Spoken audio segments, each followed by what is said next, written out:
The anti-Semitism that we've seen on the streets of Toronto, city streets across Canada, around the world over the last 7-8 months has been truly shocking. We knew anti-Semitism was there. We just had not seen its ugly face to the degree that we're witnessing it now. Hi, my name is Brian Lilley, political columnist for the Toronto Sun, joined today by the Godfather. Gad Saad is professor at Concordia University in Montreal. He's a successful YouTuber, a columnist with the National Post. You've seen him everywhere. And if you haven't, well, then this is going to be quite the good introduction for you. Gad, I wanted to have you on because following you online and seeing you talk about it, I can talk about anti-Semitism and the impact it's having, but I'm not Jewish. Anti-Semitism is not a Jewish problem. It's a problem for non-Jews like me. But you deal with the impact of it. And you've got a unique perspective, having lived in Montreal with a strong Jewish community for so long, having, I believe you said your family came to Canada from Lebanon at age 11. Just talk to me for a little bit about how much things have changed since October 7th and with the Hamasnik campers and the protesters and the tentifadas and all of that. Yeah, well, first, thank you so much for having me on, Brian. Look, as you mentioned, I grew up in Lebanon. We were part of the last dwindling community of Lebanese Jews that had steadfastly remained in Lebanon, even though my extended family had left Lebanon because the writing was on the wall that it was rather dangerous to be Jewish in the Middle East. But Lebanon supposedly was the Paris of the Middle East, was a more tolerant and progressive place. And so my family had stayed until we could no longer stay because the civil war started and it became impossible to be Jewish in Lebanon. So then we escaped to Montreal, Canada when I was 11. And for the next 25, 30 years, I lived in Montreal. And of course, I also lived for a while in the States. I studied in the States and I was a visiting professor in several universities in the States. But much of my life had been spent in Montreal. But then about 20 years ago, I started seeing some ominous changes. And then I'll come to after October 7th in a second.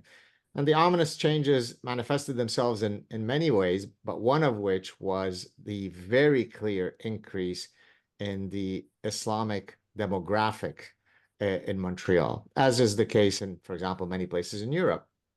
Now, of course, I don't need... In Quebec, it was specifically from former French colonies because they were purposely trying to find Francophones. Exactly. And they were often going to places in North Africa, for example. Exactly. So imagine you take the Algerian extremists, fundamentalist extremists who fought against the Algerian government, but then lost that war. And then Quebec says, here's a great idea. Why don't we let them all in the hundreds of thousands to Montreal? Because then if they eventually eradicate everyone in sight, they'll do it, but they'll begin by saying bonjour before they decapitate you. So as long as you're able to address the ones that you're about to kill in French, then all is well. It sounds as though I'm being facetious, but it's almost at that level of imbecility. And so what you end up having is a very, very quick change in the culture. And this is one of the reasons Montreal had a problem post 9/11 with in the ISIS era, with a lot of recruits coming from there, a lot of extremism happening was because of where they had recruited new immigrants from areas where there had been wars, where people had extreme beliefs. Exactly. Now, while I noticed the very rapid Islamization in many areas of Montreal, life was still okay, was still reasonable. I didn't, get attacked on the streets for being Jewish. Nobody bothered me at the university, even though I would get privately students come up to me, Jewish students at Concordia, many years ago, saying, "Hey, we know of your profile. We know that you're Jewish. We know you're a high-profile guy. I just want to let you know that I never wear my kippah or I never wear a Star of David at the university." And this is well before October 7th. But then October 7th happened, and here's the incredible thing, Brian. You would think that after 1,200 people had been butchered, raped, decapitated, and so on. I mean, there are only three things that could happen after such an event. Jew hatred can go down because you empathize with what just happened to Israelis. Jew hatred can stay the same, or Jew hatred can increase. Well, lo and behold, Jew hatred has orgiastically and exponentially increased since October 7th.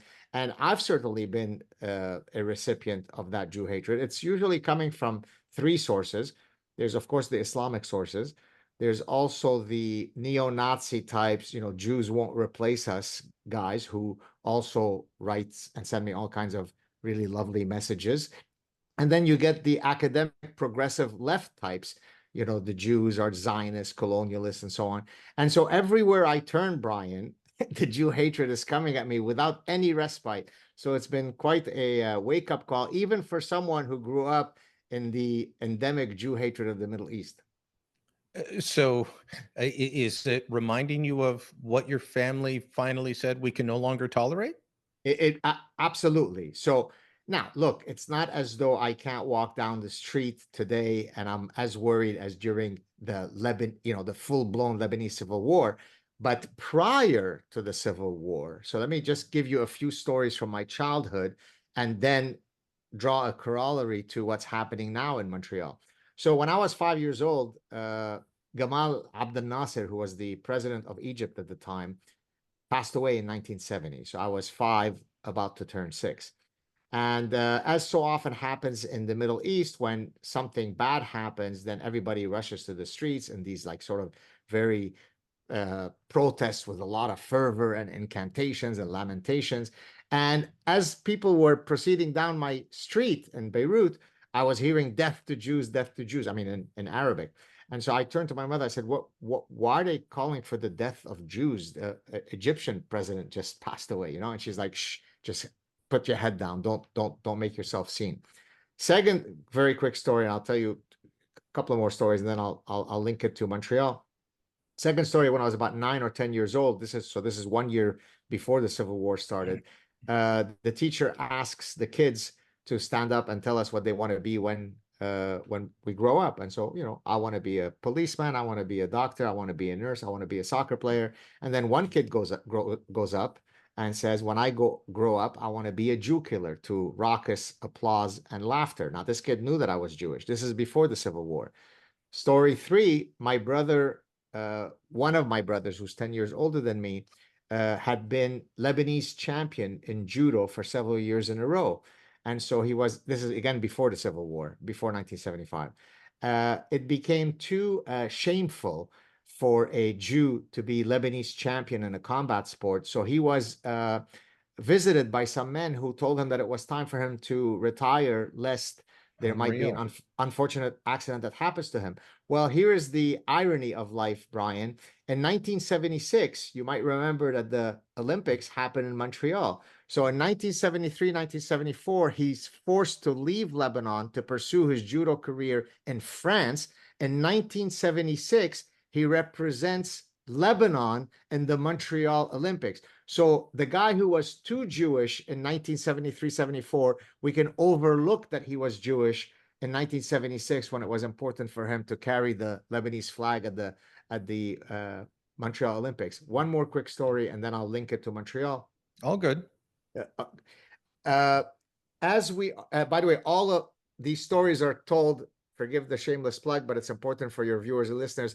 They're all discussed in the Parasitic Mind in chapter 1, because I'm trying to lay the ground for what happens to a society that is ruled by identity politics, which was the case in Lebanon. Any case, the day that we're leaving Beirut to emigrate to Montreal, Canada, end of October 1975, as we clear the airspace of Lebanon, the captain of the plane says, okay, we've now cleared Lebanese airspace. My mother puts a pendant around my neck with a Star of David and says, now you can wear this and not hide your identity and be proud who you are. Now let's link it to Montreal. 2023, about 2 weeks after October 7th, my wife picks me up with one of our children, our son, who had just played a soccer match in the east end of Montreal. As I walk into the car, she had just picked me up from a cafe where I was working on my laptop. My son looks at me and says, Daddy, if you had been where I just played soccer and you were wearing a Star of David, you'd be dead. And he said it at almost the exact same age that I was in 1975. So in 1975, I leave Lebanon and I can wear a Star of David. In 2023, I better take off the Star of David in Montreal. That hopefully answers your question of what it's like to be in Montreal today. You still work at the university. You still go there, correct? Luckily, I'm currently on sabbatical leave, which basically means that I don't have to report for any administrative or teaching duties. So I've had a 6-month respite from campus, but September is coming around, and let me tell you, it seems untenable. So we'll see what happens. So I worked in Montreal while you were away for a few years, and I saw the beginning of the anti-Semitism at Concordia, and where you work would be ground central. So those videos that so many people have posted of students being attacked at Concordia, forget the Tentifada at McGill. These are students inside university buildings being attacked because they wear a kippah or a Star of David, or they've put up a poster for the hostages. How do you not end up filled with anger and rage? Well, I am. I try to be pragmatic and optimistic and try to keep fighting the good fight. Try to keep, I wake up every day trying to wake people up. But let me tell you, it's very hard not to be angry and disillusioned. A couple of months ago, I had a Zoom chat with a senior administrator at my university who told me, in the exact same way that I'm looking at you right now via Zoom, there is no such thing as Jew hatred at Concordia.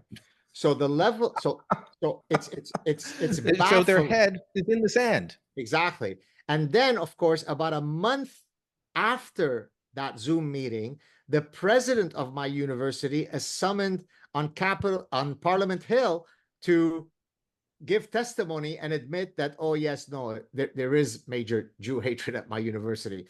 So look, this is not to imply that every single person walking around on the university campus is a rabid hater, but you don't know who's a hater and who's not. You don't know who's going to cause you trouble or not. My So guess is it's a small minority, but a friend of mine who works in the polling business likes to say small numbers can be big numbers.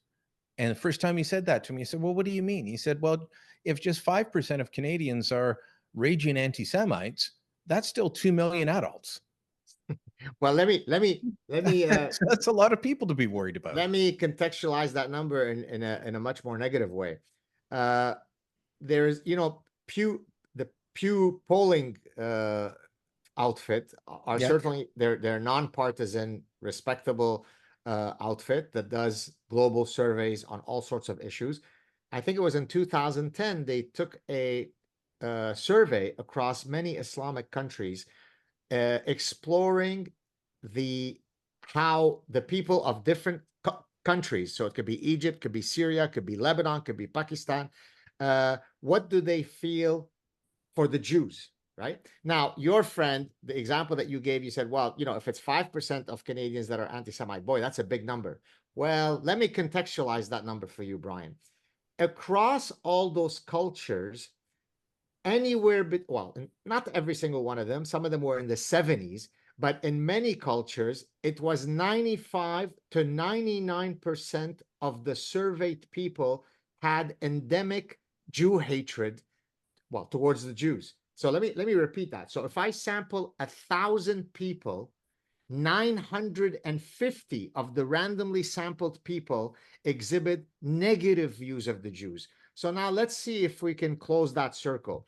If I let in hundreds of thousands of people into my society that hail from those cultures, does it take a fancy professor to predict whether Jew hatred will be on the up or down in Canada? So, oh my God, Jew hatred is up in Canada. What could have caused this? It's a mystery.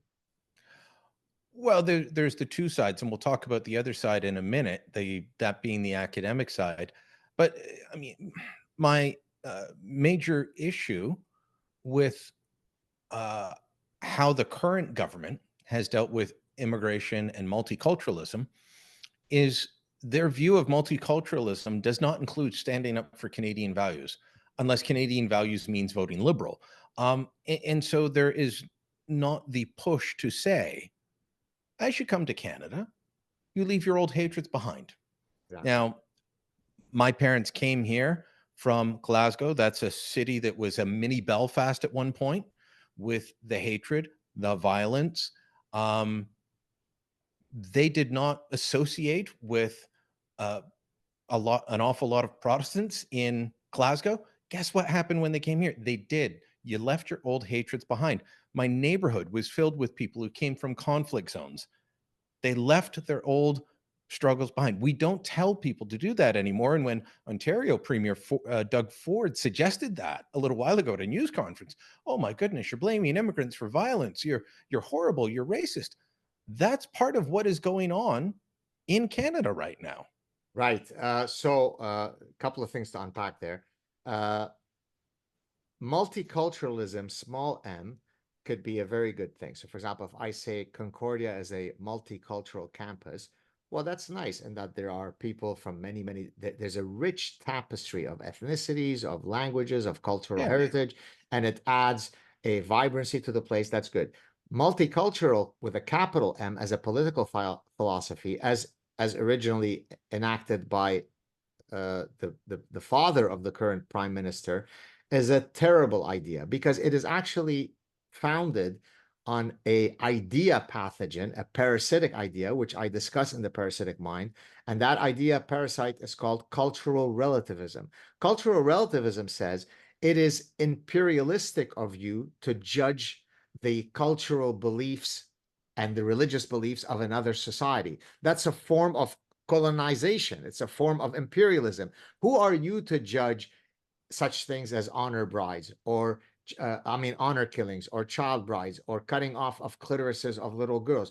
Don't you have no right to judge the ways of another culture. If you remember, our current prime minister, when he was an MP, and Stephen Harper, his government was putting out a leaflet saying these are certain actions that we don't tolerate in Canada because they're barbaric. If you remember, in a very exaggerated manner, Justin Trudeau, with his flowing hair, went on camera and was very angered by the fact that Harper had used the word barbaric in describing those practices. He wasn't upset because those practices are barbaric. He was upset that someone referred to them as barbaric, because this here, you have language creates reality. We need to be empathetic in our language. Don't call people illegal, call them undocumented immigrants. Don't call people rapists. That marginalizes the noble rape community, right? And so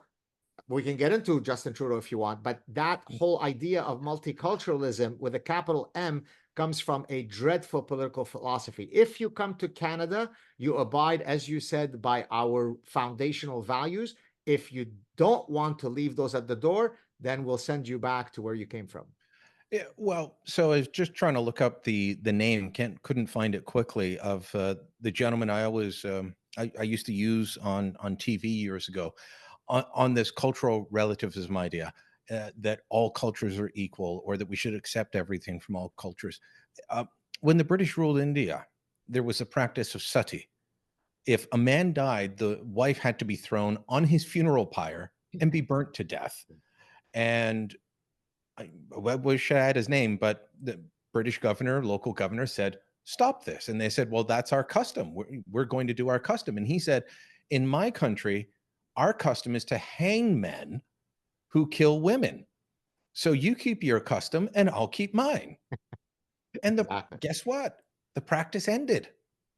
I'm not going to say that it ended completely. I'm sure it was still practiced elsewhere, but they weren't openly throwing women on top of the burning heap of their husband's funeral pyre.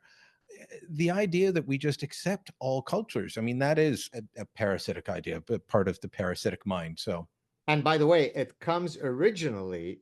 So in the Parasitic Mind, in my 2020 book, I describe all of these parasitic ideas and I explain where they originate from. Regrettably, as I sit here as a 3 decades long professor, all of these dreadful ideas come from academia because it takes intellectuals to come up with some of the dumbest ideas.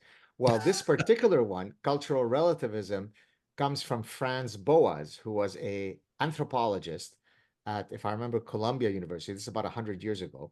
And many anthropologists had seen that biology can be misused by all sorts of cretins, right? So social, quote, Darwinists, British class elitists said, hey, we're the upper class. You guys are the lower class. If you die out in your tuberculosis laden neighborhoods, well, who cares? That's just natural selection. That's just the Darwinian struggle. The Nazis came along later and said, hey, there's a natural struggle between races. Sorry, Jews. Sorry, gypsies. Sorry, homosexuals. You lost out in the Darwinian race. Hey, it's only natural that we exterminate you.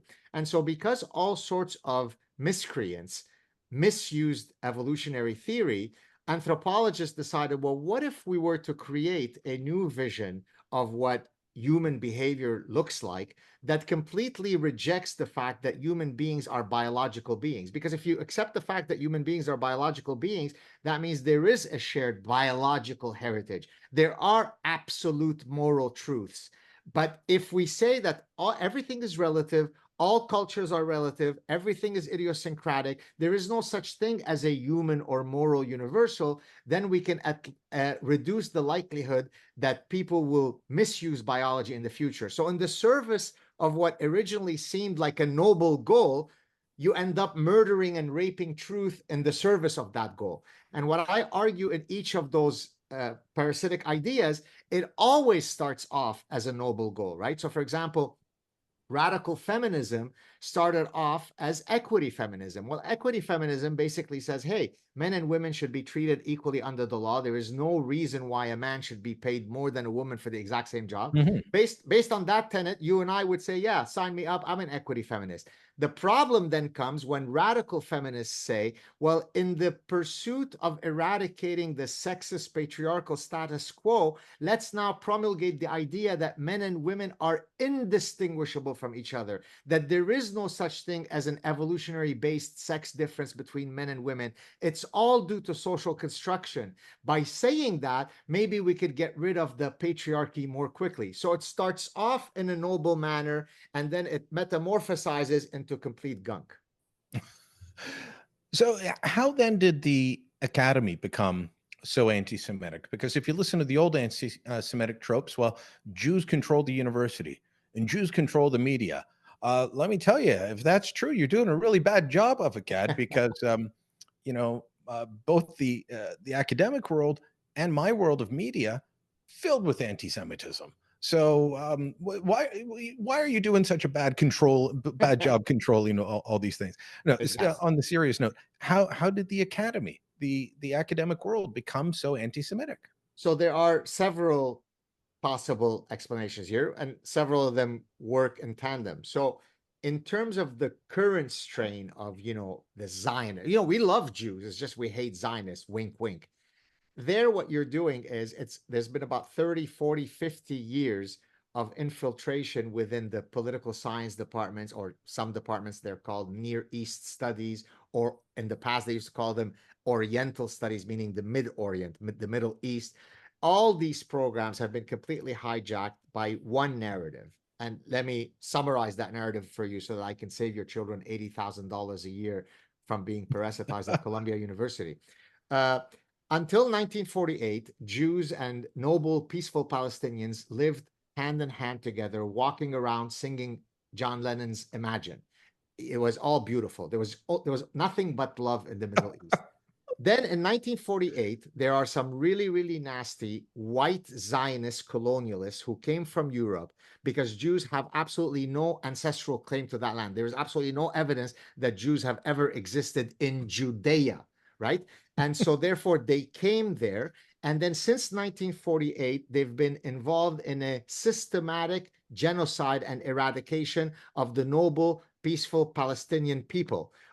But although their population has grown fivefold during that time. So not only are we really bad in leading the academy, as you were joking earlier, we also suck at committing genocide because the population has grown fivefold. So if you are a moronic, lobotomized 20-year-old who walks into a classroom and that's what's being taught to you. Well, what do you then? Is it surprising that you would wear your KKK keffiyeh and go out and say free Palestine? Because you have absolutely no clue. Your professor told you that the Jews have these really nasty Zionist tanks and the Palestinians only have slingshots to fight with you, right? Yeah. You're not told the rest of the story. So that's one type of Jew hatred that comes out of academia. Another one that's not necessarily specific to only academics, here I'm going to get psychological for a second. There is a mechanism in psychology called the self-serving bias. The self-serving bias is the idea that human beings have this uncanny ability of attributing successes internally and failures externally. So I did really well on the exam because I'm a smart guy and I studied hard. On the other hand, if I did very poorly on the exam, well, that's because Professor Saad is he's a mean guy. He's a Zionist. He's a Jew. That's why I did poorly. So people, now you can understand why people have that self-serving bias, because it's an ego protection mechanism. All successes are because of my disposition. All failures are because of the outside world. Now imagine if you can use the Jew as the ultimate source of all your failures, the external, right? So if you get diabetes, it's the fault of the Jew. If your wife just cheated on you, it's because it's the Jew who put those lascivious ideas in her head, because Jews are the ones who peddle pornography. So this is why I've created a game called 6 Degrees of Jew. It's similar to 6 Degrees of Kevin Bacon, but what I do basically is I offer you a calamity and I give you up to 6 causal links to link it to the Jews. So let's play the game if you want. Okay. Okay. It's a And bizarre game, but okay. an Amazonian frog just died in the Amazon. Please blame the Jew in 6 or fewer steps. Maybe you won't be able to come up with it, but believe me, I post these on social media and people play along many times facetiously, and they always are able to blame the Jew in 6 or fewer steps. Can I just say one more thing and then I'll turn Sure. this? Yeah. So let me give you an example of how that actually operates, not facetiously. So I put up on social media. So are you familiar with the British grooming gangs, euphemistically Yeah, called yeah. grooming gangs? Okay. So up and down England, all over, from very small towns to larger towns, Huddersfield, Rockdale, Rotherham, Oxford, everywhere, up and down, Newcastle, everywhere. There are, for the past 25, 30 years, industrial scale level grooming and gang rapes of young white British girls by Asian men. They're Asian, but by the way, I'm also Asian. I'm from Lebanon, but they don't mean Asian Jews, right? Because it's a euphemism for men of a certain religious ideology. Okay, so I put up a not lineup. What do you call the mugshots? The mugshots of the gang. I think they're called the Gang of 20 of Huddersfield, which is a small town in England. Now, just to summarize for you their names, it's Muhammad, Ahmad, Muhammad, Muhammad, Hussein, Muhammad. So I put this up on social media and I said, I'm not smart enough to be able to see what unifying theme there is across these men. Could anybody help me? Guess what a lot of people wrote to me, not facetiously. Who did they blame? Oh, you, Why? Do you because know you're why? Jewish. No, but why? Why is it when 3 Muhammads gang raped the British girl, it's Mordechai to blame? Why? I have no idea. It's because it's the Jews who operate behind the scenes in an open border cabal. So who let them? By the way, that's insanely false. But never let facts get in the way of a good Jew So hating they're story. claiming that these grooming gangs, which are real, that they, I've had people deny them for years. That's why I have to say they're real. That they exist because of an open border policy pushed by some Jewish cabal in the background. Absolutely. Same thing in Canada. Same thing. Because, so I'll give you one example of that argument. George Soros is a Hungarian Jew, although, Jew in quotes, not much of a Jew, but okay, he's Jewish. He was an acolyte of Karl Popper, who was a Jewish philosopher who started the whole movement of the open society. And therefore, with his billions of dollars, George Soros is pushing the idea of the open society. So ultimately, the causal machination behind the fact that 3 Muhammads raped your daughter can always be linked back to the Jew, right? Now, of course, by the way, that's insanely false in that it's not true that when it comes to British immigration, it's the Jews that were, pulling the puppeteering string, or that it's the case in Canada. And by the way, I'm Jewish and I'm anti-open door policy. So why do you take the example of the one Jew who is for open border, but you don't look at the Jew who's anti-open border? But again, no facts will stop the Jew hating. And that's what's the most disconcerting part of this post-October 7th, is that there is no amount of professorial evidence that I can offer the Jew hater to get him to even reconsider his position. Anything that I say is only proof of how much of a scheming, diabolical parasite I am. How can you win under such an environment? So what do you do and how do you respond? I've talked to a bunch of friends, acquaintances, people I've just met over the past several months as they've been dealing with the increase, the openness of it. And I've seen you post thought bubbles or questions or about this. Do you leave Canada? Do you leave North America? Um, I've heard some people say, well, Israel's safer. That is objectively not true at the moment. You may feel safer, but there's still a war going on. You've got Hezbollah about to launch a full-scale attack. But I understand the desire to say, maybe it's time to leave here. Where is your head at on that? Well, yeah, thank you for that question. I've sat with my wife at exactly that same cafe where earlier I told you that they were picking me up, one of my kids and my wife. And she's looked at me and said, "Where to next, Gad?"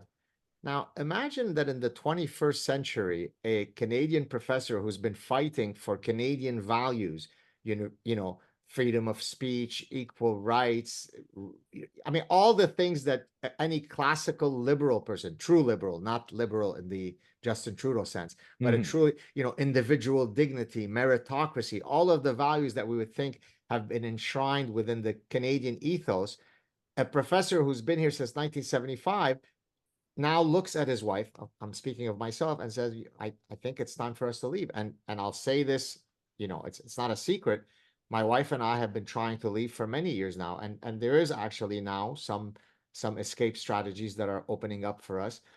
Is that a good thing? Do you think I mean, and I don't mean, I'm not trying to toot my own horn as if like, oh, if Gad were to leave, it's a loss for Canada. But if Gad leaves and 7,000 other people who would add value to Canada leave, and they're replaced by people who come from societies that would not be defending Canadian values the way Gad Saad is, would that be a net benefit to Canada? Well, to Justin Trudeau, it certainly would be a net benefit.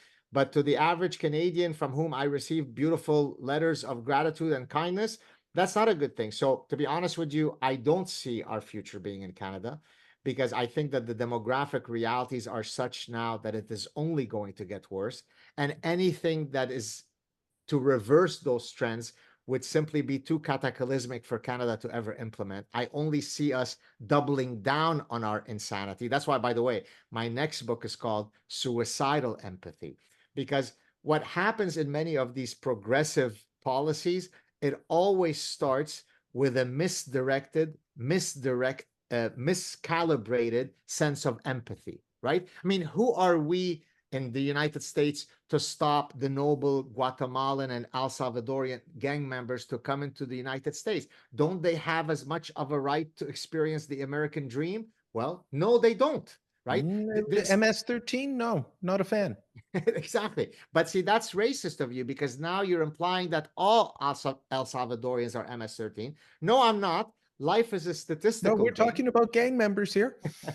Exactly. So all of these policies, whether it be policies for the homeless, whether it be immigration policies, whether it be penal policies in terms of how often should a felon get a 75th chance at life, all of these policies are rooted in suicidal empathy. Empathy is great. As an evolutionary psychologist, I study why emotions have evolved and why they can be adaptive. So there is room for envy and empathy and compassion and all of these emotions to exist within the repertoire of the human mind.